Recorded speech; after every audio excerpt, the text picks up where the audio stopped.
Chapitre 515. Les raisons de la souffrance salvifique de Jésus. Éloge de l'obéissance et leçon sur l'humilité. Le 18 octobre 1946. Jésus ne peut rester longtemps plongé dans ses pensées.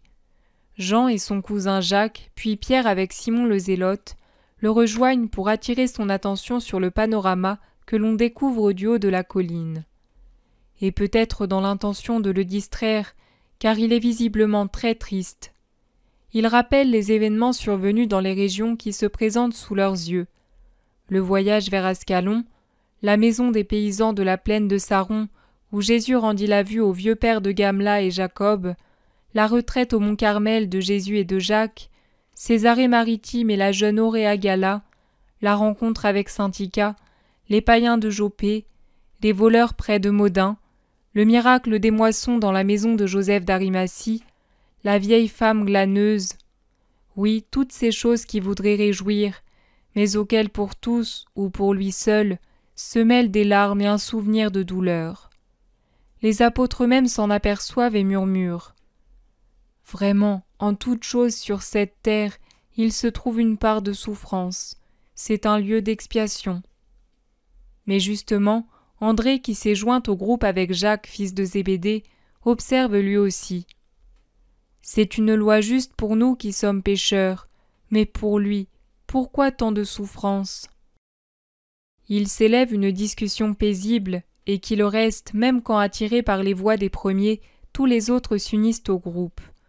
Judas est le seul à ne pas s'y joindre.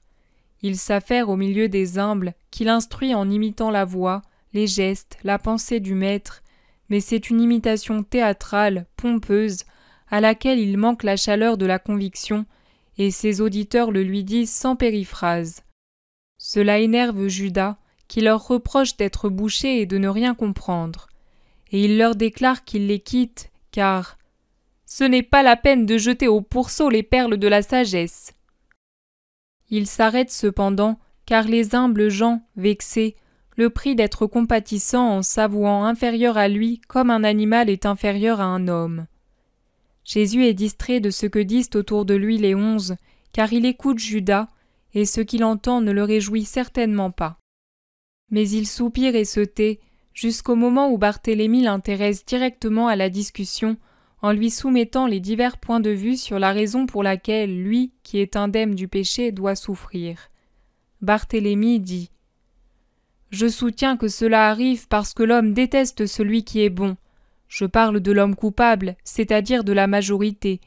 Cette majorité se rend compte que par comparaison avec celui qui est sans péché, sa culpabilité ressort davantage avec ses vices, et par dépit, il se venge en faisant souffrir le bon. Pour ma part, je suis sûr que tu souffres du contraste entre ta perfection et notre misère. Même si personne ne te méprisait d'aucune façon, tu souffrirais pareillement, car ta perfection doit éprouver un dégoût douloureux pour les péchés des hommes. Intervient Jude. Moi, au contraire, je pense que n'étant pas exempte de l'humanité, tu souffres de l'effort de devoir retenir, par ta partie surnaturelle, les révoltes de ton humanité contre tes ennemis. Estime Matthieu. Et moi, je vais sûrement me tromper, car je suis un sot. Je dis que tu souffres au contraire de voir ton amour repoussé. Tu ne souffres pas de ne pas pouvoir punir comme le côté humain peut le désirer, mais tu souffres de ne pouvoir faire du bien comme tu le voudrais. Expose André. Moi enfin, dit Simon le Zélote, je pense que tu souffres parce que tu dois subir toute douleur pour racheter toute douleur. Il n'y a pas en toi l'une des deux natures qui prédomine, mais toutes deux sont pareillement en toi, unies en un parfait équilibre, pour former la victime parfaite, tellement surnaturelle qu'elle peut avoir la force d'apaiser l'offense faite à la divinité, tellement humaine qu'elle peut représenter l'humanité et la ramener à l'état immaculé du premier Adam, pour effacer le péché et engendrer une humanité nouvelle, recréer une humanité nouvelle conforme à la pensée de Dieu, c'est-à-dire une humanité où existe réellement l'image de Dieu et sa ressemblance avec lui, ainsi que la destinée de l'homme, la possession, le pouvoir d'aspirer à la possession de Dieu, dans son royaume. Tu dois souffrir surnaturellement, et tu souffres de tout ce que tu vois faire et de ce qui t'entoure, pourrais-je dire, dans une perpétuelle offense à Dieu. Tu dois souffrir humainement, et tu souffres pour arracher la luxure de notre chair empoisonnée par Satan. C'est par la souffrance complète des deux natures parfaites que tu annuleras complètement l'offense faite à Dieu, la faute de l'homme. Les autres se taisent. Jésus les interroge. « Et vous, vous ne dites rien ? Quelle est d'après vous la plus juste définition ?» Les uns se prononcent pour l'une, les autres pour une autre. Seul Jacques, fils d'Alphée, se tait avec Jean. « Et vous deux, vous n'en approuvez aucune ?» dit Jésus pour piquer leur intérêt. « Non, nous trouvons en tout une part de vérité, parfois beaucoup, mais nous sentons aussi qu'il manque ce qu'il y a de plus vrai. » « Et vous ne savez pas le trouver ? » Nous l'aurions peut-être trouvé, mais il nous paraît presque blasphémé de le dire car nous sommes de bons Israélites et nous craignons Dieu, presque au point de ne pouvoir prononcer son nom. Et de penser que si l'homme du peuple élu, l'homme fils de Dieu, ne peut pour ainsi dire prononcer le nom béni et créer des termes de remplacement pour nommer son Dieu, il nous paraît blasphématoire de penser que Satan puisse oser nuire à Dieu. Et pourtant, nous nous rendons compte que la douleur ne cesse d'agir envers toi parce que tu es Dieu et que Satan te hait. Il te hait comme nul autre. Tu trouves la haine, mon frère, parce que tu es Dieu. Explique Jacques. Oui, approuve Jean, tu trouves la haine parce que tu es l'amour. Ce ne sont pas les pharisiens ou les rabbins qui se dressent pour te faire souffrir. Ce n'est pas celui-ci ou celui-là, ni pour telle ou telle raison. C'est la haine qui pénètre les hommes et les dresse contre toi, blême de haine, parce que par ton amour tu arraches trop de proie à la haine. Il manque encore quelque chose à ces nombreuses définitions. Cherchez la raison la plus vraie, celle pour laquelle j'existe, dit Jésus pour les encourager. Mais personne ne trouve. Ils réfléchissent longuement, puis renoncent. Nous ne trouvons pas. Elle est si simple, elle est toujours devant vous. Elle résonne dans les paroles de nos livres, dans les figures de notre histoire. Allons, cherchez. Dans toutes vos définitions, il y a du vrai, mais il manque la raison première. Cherchez-la, non pas dans le présent, mais dans le passé le plus lointain, au-delà des prophètes, au-delà des patriarches, au-delà de la création de l'univers. Les apôtres réfléchissent, mais en vain.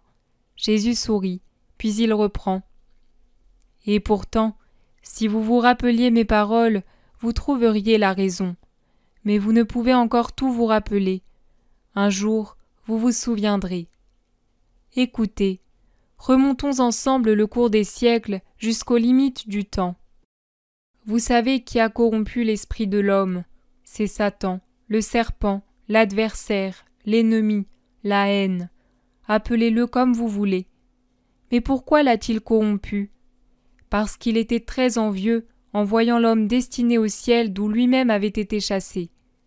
Il a voulu que l'homme subisse l'exil que lui-même connaît. Pourquoi avait-il été chassé ? Parce qu'il s'est révolté contre Dieu, vous le savez. Mais en quoi ? Cela concernait l'obéissance. Au commencement de la douleur, il y a une désobéissance. Dans ce cas, n'est-il pas nécessairement logique que pour rétablir l'ordre qui est toujours joie, il doit y avoir une obéissance parfaite ? Obéir est difficile, surtout si c'est en matière grave. Ce qui est difficile fait souffrir celui qui l'accomplit. Réfléchissez donc. Moi, à qui l'amour a demandé si je voulais ramener la joie aux enfants de Dieu, je dois souffrir infiniment pour accomplir l'obéissance à la pensée de Dieu.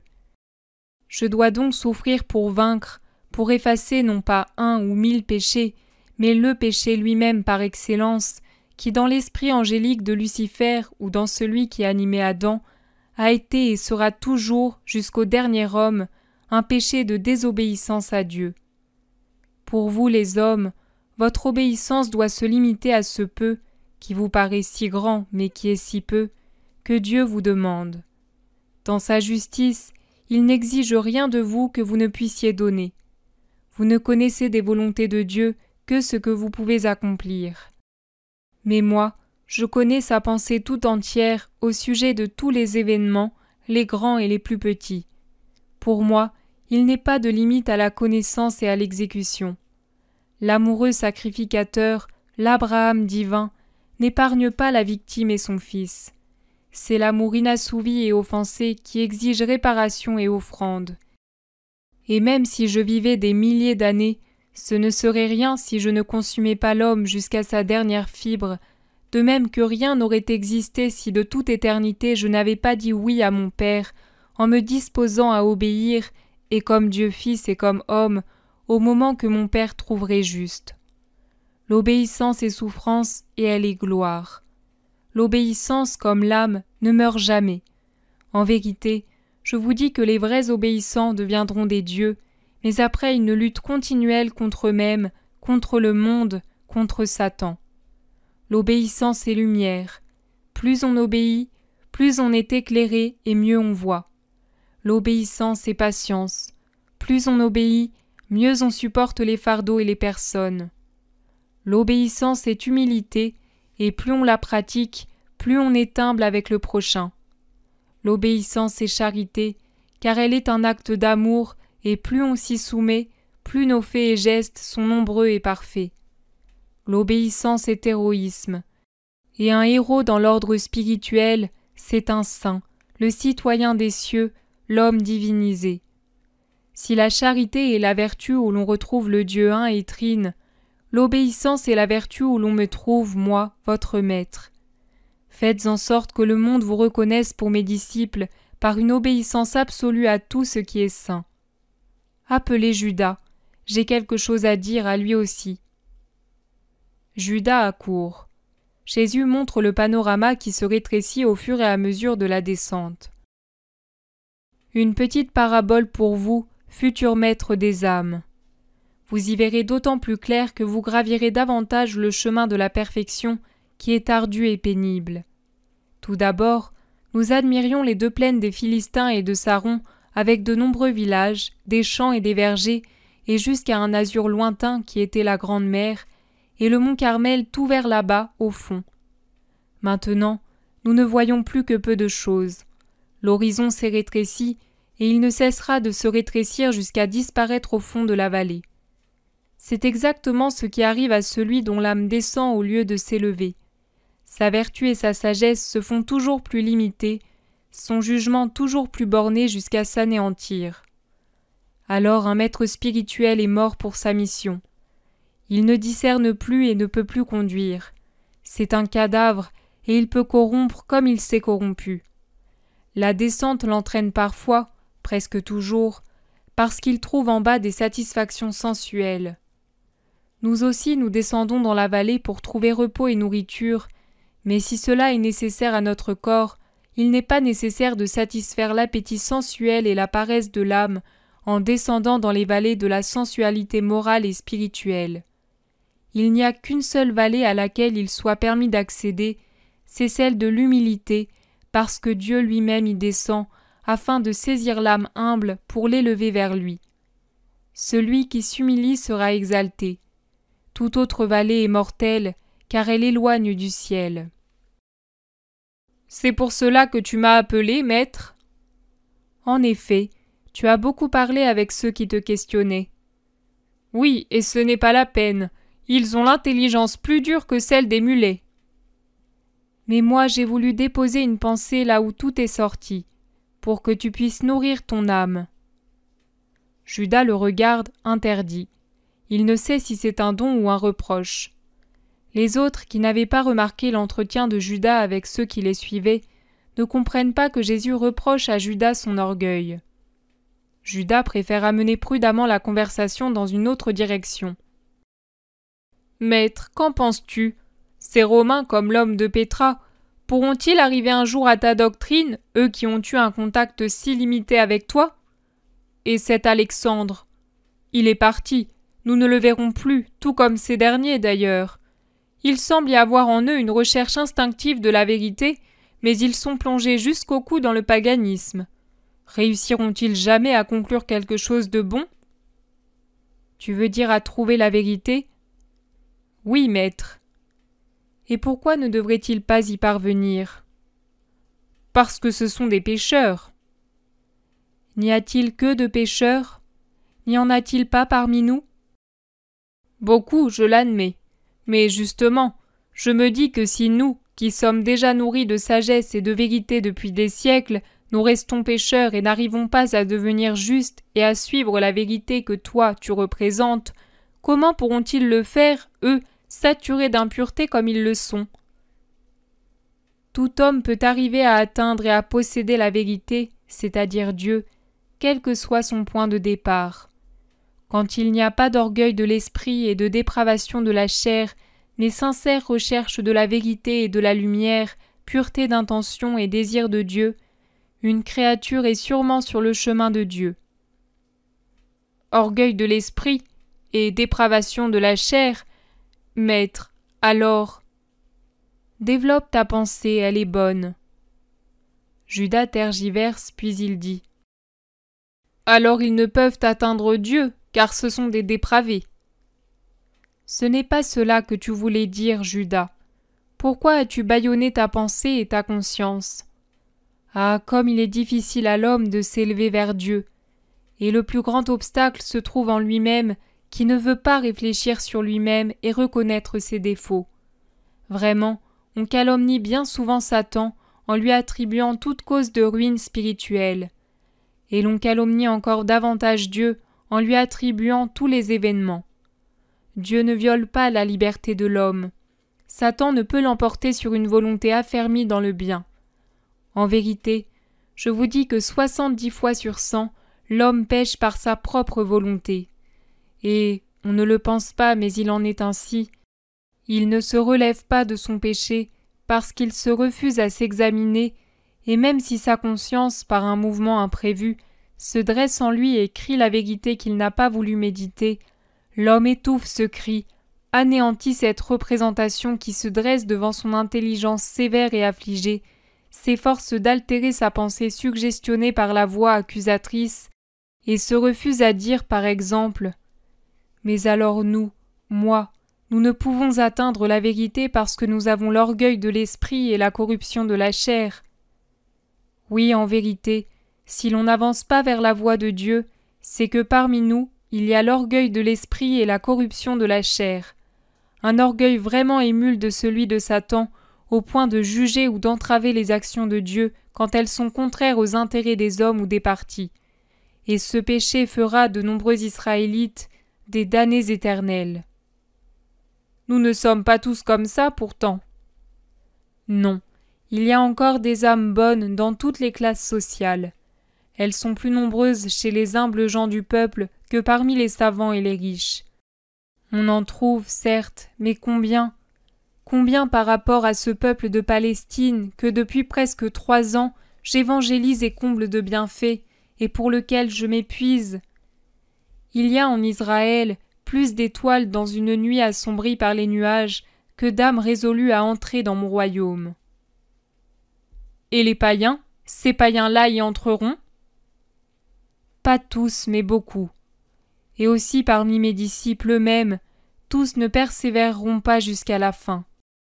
Mais ne nous préoccupons pas des fruits pourris qui tombent de la branche.